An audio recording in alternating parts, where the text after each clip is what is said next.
Hello everyone, my name is doctor Imran Khan and welcome back to my channel. आज हम लोग P block का next video देखेंगे।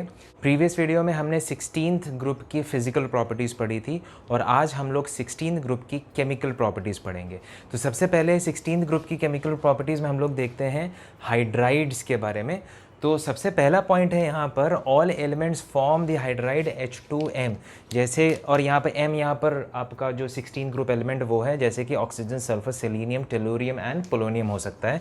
एक एग्जांपल हम लोग ले लेते हैं, that is H2O। H2O is the best example. H2O, H2S, ये सारे एग्जांपल्स यहाँ पर ऑक्साइड के हो जाते हैं। ठीक है, अच्छा अब यहाँ पर आते हैं इनके स्ट्रक्चर्स के बारे में। तो ज़रा स्ट्रक्चर देखिए, सारे ऑक्साइड का स्ट्रक्चर क्या होता है। क्योंकि ऑक्सीजन के पास यहाँ पर दो लोन पेयर्स हैं, तो इसका हाइब्रिडाइजेशन कैसे निकलेगा? दो लोन पेयर एंड दो हाइड्रोजन के साथ दो बॉन्ड पेयर बना रहा है, तो टोटल हो गए 4। जब टोटल हो जाता है 4 तो हाइब्रिडाइजेशन होता है sp3, एक s और 3 p, तो टोटल हाइब्रिडाइजेशन हो गया sp3। जब sp3 हाइब्रिडाइजेशन होता है तो जो geometry associated with sp3 hybridization is tetrahedral. Tetrahedral is the geometry that is associated with sp3 hybridization. तो टेट्राहीड्रल ज्योमेट्री जल्दी से बना देते हैं हम लोग। ये ऐसे करके, ऐसे और ये ऐसे, राइट। इसको थोड़ा सा ऐसे और करके बना देते हैं, राइट। तो ये आपकी टेट्राहीड्रल ज्योमेट्री हो गई। Bond angle 104 degrees and 104.5 degrees, 104.5 degrees. Bond angle, tetrahedral का बॉन्ड एंगल आप सबको पता है, that is 109 degree 28 minutes. But क्योंकि यहाँ पर दो लोन पेयर हैं ऑक्सीजन के पास, तो लोन पेयर रिपल्शन की वजह से जो बॉन्ड एंगल है वो कम हो जाता है एंड दैट बिकम्स 104.5 डिग्रीज। ठीक है, अब तो ये इसके स्ट्रक्चर के बारे में हो गया। अब एक ज़रा ट्रेंड देख लीजिए। ट्रेंड ये होता है कि अगर हम बॉन्ड एंगल का ट्रेंड कंपेयर करें ऊपर से नीचे आने में, तो ट्रेंड ये चलता है कि H2O का बॉन्ड एंगल सबसे ज़्यादा होता है, फिर ये डिक्रीज करता चला जाता है। ऑलराइट, ये डिक्रीज करता चला जाता है H2TE।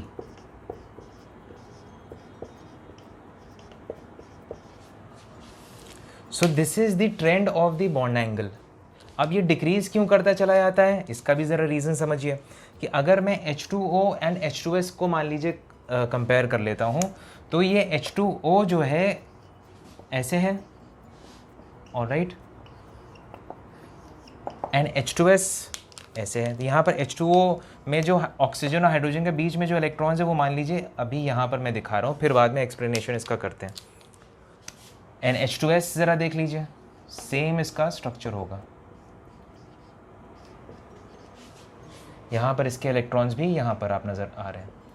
क्योंकि ऑक्सीजन बहुत ज़्यादा इलेक्ट्रोनेगेटिव होता है as compare to other elements of the same group, तो ये जो इलेक्ट्रॉन्स आप देख रहे हैं, ये इलेक्ट्रॉन्स ये थोड़े से ऑक्सीजन की तरफ शिफ्ट हो जाते हैं। यहाँ पर भी इलेक्ट्रॉन्स ऑक्सीजन की तरफ शिफ्ट हो जाते हैं। तो अब ये इलेक्ट्रॉन यहाँ पर नहीं है, अब ये इलेक्ट्रॉन दरअसल यहाँ पर आ गए, कहीं पर ये यहाँ पर है। अब देखिए इलेक्ट्रॉन्स पास पास आ गए दोनों बॉन्ड्स के। जब इलेक्ट्रॉन्स पास पास आ जाएंगे तो बॉन्ड एंगल थोड़ा सा बढ़ जाएगा और यहाँ पर वो सिचुएशन डेवलप नहीं हो पा रही है। यहाँ पर इलेक्ट्रॉन्स दूर दूर हैं, जिसकी वजह से बॉन्ड एंगल कम रहेगा, और यहाँ पर क्योंकि इलेक्ट्रॉन्स पास पास आ गए इसलिए बॉन्ड एंगल इनके कंपैरिजन में बढ़ जाएगा। ठीक है, जैसे नीचे जाते जाएंगे वैसे इलेक्ट्रोनेगेटिविटी और कम होती जाती है, तो इलेक्ट्रॉन्स जो हैं वो और जो सेंट्रल एटम है उससे और दूर होता चला जाएगा, जिसकी वजह से बॉन्ड एंगल पिछले जो ऊपर वाले एलिमेंट्स हैं उनके कंपैरिजन में और कम रहेगा। समझ में आ गया? That is why H2O has a larger bond angle as compare to the other hydrides of the same group. समझ में आ गया ये चीज़? जल्दी से स्क्रीनशॉट ले लीजिए, हम लोग दूसरी प्रॉपर्टी पे आते हैं। नेक्स्ट आते हैं फिजिकल स्टेट एंड वॉलेटिलिटी। अब आपको ये पता होना चाहिए that H2O is a colorless, odorless liquid, whereas all the other hydrides are colorless, poisonous gas। ठीक है, फिर वॉलेटिलिटी यहाँ पर वॉलेटिलिटी ऑर्डर, सबसे ज़्यादा वॉलेटाइल H2S है। पहले देखिए ऑर्डर क्या चलता है, H2, ये H2 H2O से ज़्यादा वॉलेटाइल H2O है, एंड फिर उसके बाद ये जो वॉलेटिलिटी का ऑर्डर है वो डिक्रीज़ होता जाता है। अब वो इसलिए बिकॉज H2O में हाइड्रोजन बॉन्ड होते हैं। हाइड्रोजन बॉन्ड आप जानते हैं कि बहुत ज़्यादा स्ट्रॉन्ग होते हैं, इसलिए हाइड्रोजन H2O की वॉलेटिलिटी बहुत कम होती है एज़ कम्पेयर टू H2S। अब इनकी क्यों वॉलेटिलिटी कम होती है? क्योंकि ऊपर से जैसे नीचे आते हैं तो साइज़ बढ़ता जाता है। साइज़ जब बढ़ता जाता है तो सरफेस एरिया बढ़ता जाता है। सरफेस एरिया बढ़ता जाता है। जब सरफेस एरिया बढ़ता जाता है तो van der Waals forces of attraction बढ़ते जाते हैं। वैन डर वाल्स फोर्सेस बढ़ता जाता है। जब van der Waals forces of attraction बढ़ता जाएगा, जिसके वजह से जो वैन डर वाल्स बॉन्ड्स की जो स्ट्रेंथ होगी वो बढ़ती जाएगी, जिसके वजह से इनकी वॉलेटिलिटी कम हो जाएगी। तो हेंस वॉलेटिलिटी डिक्रीजेस। ठीक है, यहाँ पर हाइड्रोजन बॉन्डिंग फैक्टर था और यहाँ पर van der Waals forces of attraction, क्योंकि सरफेस एरिया ज़्यादा होगा ऊपर से जब नीचे आएंगे सेंट्रल एटम का, जिसके वजह से van der force of attraction ज़्यादा हो जाएंगी। जब van der forces of attraction ज़्यादा हो जाएगा तो हेंस वॉलेटिलिटी कम हो जाएगी ऑटोमेटिकली। तो हेंस H2S में ये दोनों फैक्टर्स काम नहीं करते हैं, जिसकी वजह से H2S is more volatile as compare to these elements या these compounds. Alright, quickly take a screenshot. Next आते हैं thermal stability and acidic character. दोनों मैंने इसलिए लिखा है बिकॉज दोनों एक दूसरे के रेसिप्रोकल पे हैं। थर्मल स्टेबिलिटी ऊपर से नीचे आते हैं तो डिक्रीज़ होती है। थर्मल स्टेबिलिटी का मतलब जानिए कि आपने हीट सप्लाई की तो ये जो हाइड्रोजन वाला बॉन्ड है ये टूट जाएगा। मतलब ये जैसे ये ऑक्सीजन और हाइड्रोजन वाला बॉन्ड है ये टूट जाएगा। हाइड्रोजन सल्फर वाला बॉन्ड है ये टूट जाएगा जब आप इसको हीट करेंगे। This is what is called as जब थर्मली अनस्टेबल। अगर ये जल्दी टूट जाएगा थर्मली अनस्टेबल, देर से टूटेगा तो थर्मली स्टेबल। ऑलराइट, तो ऊपर से नीचे आते हैं तो थर्मल स्टेबिलिटी डिक्रीज़ होती जाती है। वो इसलिए ज़रा ध्यान दीजिएगा, ऊपर से नीचे आते हैं तो साइज़ इंक्रीज़ होता चला जाता है। जब साइज़ इंक्रीज़ होता चला जाता है तो ये जो हाइड्रोजन है ये न्यूक्लियस से दूर होता चला जाएगा। जब न्यूक्लियस से दूर होता चला जाएगा तो बॉन्ड वीक हो जाएगा। जब बॉन्ड वीक हो जाएगा तो आप थोड़ी सी एनर्जी सप्लाई करेंगे, बॉन्ड टूट जाएगा। समझ में आया? तो हेंस ऊपर से नीचे आते हैं तो थर्मल स्टेबिलिटी डिक्रीज़ होती चली जाती है। समझ में आ गया?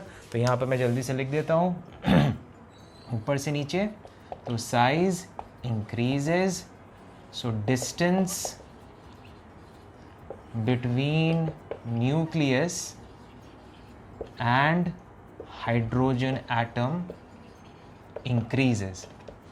राइट, ये इंक्रीज हो गया, so bond becomes weak, bond becomes weak। जब बॉन्ड वीक हो गया तो hence it can be easily broken, hence thermal stability decrease होती है। अब हम लोग आ जाते हैं एसिडिक कैरेक्टर। भैया जब इजीली ये H वाला बॉन्ड टूट जाएगा तो ज़्यादा स्ट्रॉन्ग एसिड हुआ कि नहीं हुआ? एसिड क्या होते हैं? जो H पॉजिटिव रिलीज करते हैं। Getting my point? तो अगर ये बॉन्ड इजीली टूट जाएगा तो हेंस मोर एसिडिक हो गया। ये भी एक्सप्लेन हो गया। समझ में आया ना ये चीज़? तो बॉन्ड जब यहाँ पर वीक हो गया so hence H can be released easily, या हाइड्रोजन वाला जो बॉन्ड है कैन बी ब्रोकन ईजिली। जो एलिमेंट और हाइड्रोजन वाले के बीच में जो बॉन्ड है that can be broken easily. जब कैन बी ब्रोकन ईजिली तो हेंस ये H पॉजिटिव, हेंस ये H can be release easily, और जो H ईजिली रिलीज कर देता है वो ज़्यादा स्ट्रॉन्ग एसिड होता है। लियो उल्टा, ये इस डायरेक्शन में तो ये इस डायरेक्शन में हो गया एक्सप्लेन। दोनों चीज़ें एक ही एक्सप्लेनेशन से हो गया। Alright, quickly take a screenshot. Next देखते हैं रिड्यूसिंग कैरेक्टर। तो एक्सेप्ट H2O जितने भी हाइड्राइड्स होते हैं ऑफ ग्रुप 16 वो सब स्ट्रॉन्ग रिड्यूसिंग एजेंट होते हैं, मतलब रिड्यूसिंग एजेंट होते हैं। एंड जो रिड्यूसिंग पावर होती है, सेकेंड पॉइंट, जो रिड्यूसिंग पावर होती है वो H2S से H2TE तक इंक्रीज़ करती है। अब इसका एक्सप्लेनेशन भी पिछले वाले से है। रिड्यूसिंग एजेंट कौन होते हैं? रिड्यूसिंग एजेंट सामने वाले को रिड्यूस करते हैं, खुद ऑक्सीडाइज हो जाते हैं। तो खुद का ऑक्सीडेशन हुआ मतलब loss of hydrogen. Loss of hydrogen ही तो आपने देखा पहले, इसी ऑर्डर में तो चलता है लॉस ऑफ हाइड्रोजन। हो गया रिड्यूसिंग पावर एक्सप्लेन। समझ में आया? ऑलराइट, तो रिड्यूसिंग पावर भी इसी ऑर्डर में चलेगा, बिकॉज इसी ऑर्डर में हाइड्रोजन लूज होता है। एंड हाइड्रोजन लूज करना क्या होता है? ऑक्सीडेशन, और जो जिसका खुद का ऑक्सीडेशन है will act as a reducing agent. हो गया, ठीक है। Quickly take a screenshot. Next आते हैं हम लोग हैलाइड्स में, ग्रुप 16 के हैलाइड्स में आते हैं। तो सबसे पहले ये जानिए कि ऑक्सीजन एंड फ्लोरीन के बीच में जो कंपाउंड बनेगा उसको फ्लोराइड बोलते हैं। यूजुअली बाकी सबको तो ऑक्साइड बोलते हैं, इसको फ्लोराइड बोलते हैं। एक चीज़ हमेशा याद रखिएगा, क्यों जो ज़्यादा इलेक्ट्रोनेगेटिव एलिमेंट होता है तो उसका नाम लास्ट में यूज़ किया जाता है। अब क्योंकि यहाँ पर फ्लोरीन ज़्यादा इलेक्ट्रोनेगेटिव है तो इसलिए फ्लोराइड उसको बोला जाएगा। ऑलराइट, जैसे कार्बन डाइऑक्साइड बोला जाता है तो ऑक्सीजन मोर इलेक्ट्रोनेगेटिव, इसलिए ऑक्सीजन का नाम बाद में यूज़ किया जाता है, तो तभी उसको बोलते हैं कार्बन डाइऑक्साइड। अब यहाँ पे जैसे एग्जांपल है OF2, तो इसको बोलेंगे oxygen difluoride, because it is a fluoride now, because fluorine is more electronegative. ठीक है। सबसे ज़्यादा इंपॉर्टेंट आता है सल्फ़र के हैलाइड्स की पढ़ाई सबसे ज़्यादा इंपॉर्टेंट होती है करनी। Sulphur form 4 types of halides, monohalide, dihalide, tetrahalide and hexahalide. Monohalide example S2X2। अब यहाँ पर X आपके फ्लोरीन, क्लोरीन, ब्रोमीन, आयोडीन सब हो सकते हैं। SX2 में X fluorine, chlorine, bromine. X4 में सिर्फ फ्लोरीन और क्लोराइड के साथ ये मिलके बनाता है। SX6 जो है वो सिर्फ फ्लोराइड के साथ बनाता है। अब आप ये कि ट्रेंड देख सकते हैं कि जैसे जैसे ऑक्सीडेशन नंबर बढ़ता जा रहा है वैसे वैसे यहाँ पर लेस इलेक्ट्रोनेगेटिव एलिमेंट कम होता जा रहा है। वो इसलिए होता जा रहा है बिकॉज यहाँ से सिर्फ एक इलेक्ट्रॉन निकालना है so that sulphur will show +1 oxidation state. तो एक इलेक्ट्रॉन निकालना कोई बड़ी चीज़ नहीं होती है, तो यहाँ पर कोई भी हैलोजन निकाल सकता है। अब ये कंपाउंड बनाने के लिए सल्फर को के 2 इलेक्ट्रॉन निकालने पड़ेंगे, राइट, ताकि सल्फर +2 ऑक्सीडेशन स्टेट शो कर से।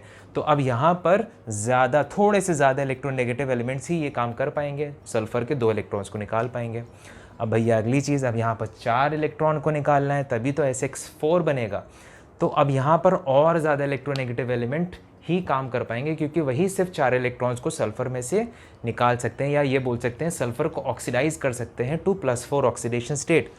अब SX6 तो सबसे टेढ़ी खीर है, यहाँ पर से 6 इलेक्ट्रॉन निकालने सल्फर में से, तो सबसे ज़्यादा जो इलेक्ट्रोनेगेटिव एलिमेंट होगा सिर्फ वही ये काम कर सकता है।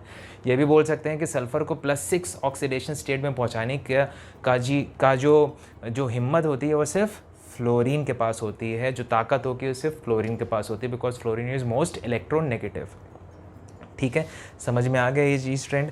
फिर selenium and tellurium from fluorides in +6 oxidation state, whereas chlorides and bromides in +1, +2 and +4 oxidation state. बिल्कुल सेम एक्सप्लेनेशन, क्योंकि +6 तक पहुँचाने की कुव्वत किसके पास है? सिर्फ और सिर्फ फ्लोरीन के पास है, राइट। क्लोरीन और ब्रोमीन के पास नहीं है, इसीलिए क्लोरीन और ब्रोमीन के साथ ये +1, +2, +4 ऑक्सीडेशन स्टेट ही शो करते हैं, वेराज सिर्फ फ्लोराइड के साथ ये +6 ऑक्सीडेशन स्टेट शो करते हैं। ठीक है, समझ में आ गया। क्विकली टेक अ स्क्रीनशॉट, आगे बढ़ते हैं। अब हम लोग एक बहुत इंपॉर्टेंट मॉलिक्यूल पे आते हैं, दैट इज़ SF6। मैं थ्योरी लिख देता हूँ क्योंकि थ्योरी लिखने में फिर टाइम जाता है, इसका एक्सप्लेनेशन इज सबसे ज़्यादा इंपॉर्टेंट, तो हम लोग एक्सप्लेनेशन पे ध्यान देते हैं। सबसे पहला है प्रिपरेशन। सल्फ़र जब फ्लोरीन से रिएक्शन करता है तो SF6 नॉर्मली बन जाता है, इसमें कोई प्रॉब्लम नहीं है। कुछ प्रॉपर्टीज़ देखिए, कलरलेस ओडरलेस गैस है, thermally very stable and unreactive towards most reagent. ये thermally stable and unreactive towards most of the reagents की वजह से ही, ये देखिए chemical inertness and dielectric strength की वजह से it is use as gaseous insulators in high voltage generators and switch gears. Because which property? Because it is thermally stable and it is not attacked by most of the reagents. ठीक है, अब SF6 का जल्दी से structure देख लीजिए। Structure, alright, SF6 में sulphur का हाइब्रिडाइजेशन, बिकॉज सल्फर के पास 6 इलेक्ट्रॉन्स है, 6 इलेक्ट्रॉन 6 फ्लोरीन के साथ बॉन्ड बना लिए, तो 6 बॉन्ड हुए। जब 6 बॉन्ड हुए तो हाइब्रिडाइजेशन हुआ sp3d2, एक S 3p एंड 2d, तो sp3d2 हाइब्रिडाइजेशन। और जब sp3d2 हाइब्रिडाइजेशन होता है तो ऑक्टाहीड्रल ज्योमेट्री होता है एसोसिएटेड विद sp3d2। ऑक्टाहीड्रल, जल्दी से ऑक्टाहीड्रल बना लेते हैं तो आपका SF6 कंप्लीट हो जाएगा। तो ये ऑक्टाहीड्रल स्क्वायर बाय पैरामीटर, तो ये आपने स्क्वायर बना दिया। ऑलराइट, एक फ्लोरीन ऊपर और एक फ्लोरीन नीचे। तो ये आ गया आपका ऑक्टाहेड्रल ज्योमेट्री या फिर स्क्वायर बाय पिरामिडल। ठीक है, so this is SF6। Next हम लोग देखते हैं SF4। Quickly take a screenshot. Next compound है हमारा SF4। प्रिपरेशन, ये आप पूरी प्रिपरेशन इसकी देख सकते हैं। सल्फर डाइक्लोराइड जब सोडियम फ्लोराइड के प्रेजेंस में हीट होता है तो सल्फर टेट्राफ्लोराइड बनता है, NaCl एंड H2Cl2 रिलीज हो जाता है। Property, it is highly reactive and it gets readily hydrolysed. अभी मैं इस पर एक क्वेश्चन आपको बताऊंगा। ठीक है, तो हाइड्रोलिसिस पे ये बनाता क्या है, HF and SO2 are obtained. ठीक है, ये चीज़ हमेशा एक ट्रिक, पता नहीं हमेशा मैंने इसको देखा हुआ है कि जब भी फ्लोरीन पहले मॉलिक्यूल में और हाइड्रोजन दूसरे मॉलिक्यूल में रहता है तो हमेशा HF ज़रूर बनता है। तो इसको ध्यान रखिएगा, आगे इनऑर्गेनिक केमिस्ट्री में इन टाइप की रिएक्शंस में हमेशा कुछ ना कुछ सिमिलैरिटीज़ देखी जाती हैं। ऑलराइट, तो इनको हमेशा नोट करके रखिएगा। Used as a fluorinating agent for various organic and inorganic compounds, जैसे कि COOH कार्बोक्सिलिक एसिड को वो CF3 में कन्वर्ट कर देता है, कीटोन को या एल्डिहाइड को CF2 में वो कन्वर्ट कर देता है। ठीक है, नेक्स्ट हम लोग आते हैं इसके स्ट्रक्चर में। ऑलराइट, SF4 के पास एक लोन पेयर है, एक लोन पेयर, 4 बॉन्ड, टोटल 5 हुआ। जब टोटल 5 हुआ तो हाइब्रिडाइजेशन हो गया sp3d, एक S 3p और एक D, sp3d। और जब sp3d हाइब्रिडाइजेशन होता है तो geometry associated with it is trigonal bipyramidal, trigonal bipyramidal. Alright, जल्दी से ट्राइगोनल बाय पिरामिडल बना देते हैं। ट्राइगोनल बाय पिरामिडल ज्योमेट्री में एक चीज़ हमेशा याद रखने वाली होती है कि जो लोन पेयर होता है वो हमेशा इक्विटोरियल पोजीशन में जाता है। ऑलराइट, तो ये आपका इक्विटोरियल पोजीशन में आ गया, ये फ्लोरीन, ये फ्लोरीन, ये इक्विटोरियल हो गया। मतलब ये देखिए, ये ट्राइंगल एक ट्राइंगल में था ना, तो ये ट्राइगोनल। अब एक फ्लोरीन ऊपर और एक फ्लोरीन नीचे। ठीक है, तो ये ट्राइगोनल बायपिरामिडल ज्योमेट्री के हिसाब से आपने बनाया। तो इसका शेप क्या है, शेप इसका है सीसॉ। इसको हमेशा छुपा दिया जाता है, जब भी आपको शेप डिसाइड करना हो तो इसको छुपा दीजिए। अब अपना सर जो है, अपना जो सर है उसको ऐसे करके देखिए, ऐसे करके देखिए तो आपको सीसॉ नज़र आएगा। ये उसका फलक्रम और ये 2 डंडी जहाँ पर 2 लोग बैठे हुए हैं, तो ये सीसॉ। Alright, seesaw. ठीक है, अच्छा, अब जो मैं क्वेश्चन पूछना चाहता हूँ या क्वेश्चन बताना चाहता हूँ, पूछना क्या चाहता हूँ, बताना चाहता हूँ, वो ये है कि SF4 can be hydrolysed but SF6 can not. Why? ठीक है, SF4 can be hydrolysed whereas SF6 can not be hydrolysed. क्यों? देखिए, हाइड्रोलिसिस का मतलब क्या होता है कि वाटर मॉलिक्यूल आया और सेंट्रल मेटल एटम पे अटैक किया। वाटर मॉलिक्यूल आया एंड सेंट्रल मेटल एटम पे अटैक कर दिया। ठीक है, तब हाइड्रोलिसिस, ये हाइड्रोलिसिस कंडीशन हमेशा याद रखिएगा। ठीक है, सेंट्रल मेटल एटम पे अटैक किया, मगर सेंट्रल मेटल एटम के पास भी जगह होनी चाहिए in the form of vacant D orbital, ताकि वो H2O के इलेक्ट्रॉन्स को या लोन पेयर को गेन कर सके, एंड हेंस हाइड्रोलिसिस हो जाएगी। तो 2 स्टेप में हाइड्रोलिसिस होती है। सबसे पहला H2O मॉलिक्यूल के इसके पास जाना चाहिए, एंड सेकेंडली ये जो सेंट्रल एटम है इसके पास जगह होनी चाहिए in the form of vacant D orbital, तभी तो वो H2O के लोन पेयर्स को गेन करेगा एंड हेंस हाइड्रोलाइज्ड होगा। ठीक है, अब हमें यही चीज़ चेक करनी, यही दोनों चीज़ें चेक करनी है SF4 में एंड SF6 में। यहाँ पर मैं जल्दी से SF6 का छोटा सा स्ट्रक्चर बना देता हूँ जो अभी थोड़ी देर पहले आपने देखा था। ऑलराइट, अब आप इसको एनलार्ज कर लीजिएगा तो अरे यार, इससे क्यों बना रहा हूँ मैं, रेड से बना देता हूँ। यहाँ पर बना देते हैं, थोड़ी सी ज़्यादा जगह है।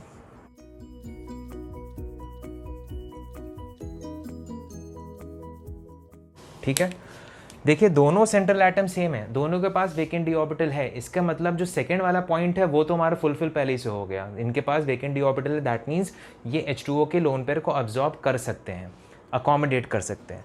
अब इसका मतलब अब हमें पहला पॉइंट चेक करना है कि किस केस में H2O हमारे सल्फर के पास जा पा रहा है। ऑलराइट, इस केस में सल्फर के पास पहुंच पा रहा है H2O कि इस केस में पहुंच पा रहा है। अब यहाँ पर आप देख सकते हैं, यहाँ पर बहुत ज़्यादा फ्लोरीन एटम्स की क्राउडिंग है, बहुत ज़्यादा क्राउडिंग है, स्टेरिक हिंड्रेंस है, जिसकी वजह से H2O मॉलिक्यूल सल्फर के पास पहुंच ही नहीं पाता। जब पहुंच नहीं पाएगा तो इलेक्ट्रॉन कैसे देगा, जब इलेक्ट्रॉन नहीं दे पाएगा तो हाइड्रोलिसिस नहीं होगी।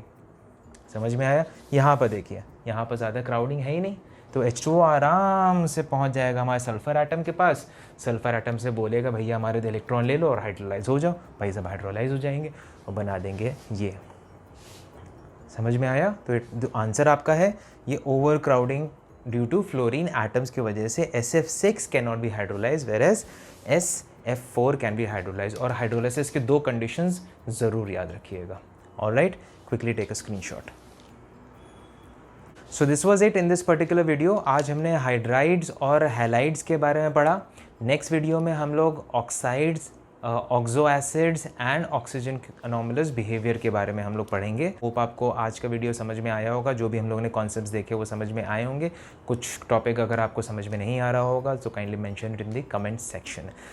Till then, this is Dr. Imran Khan signing off. Take good care of yourself. Stay at home. Thank you. Thanks a lot.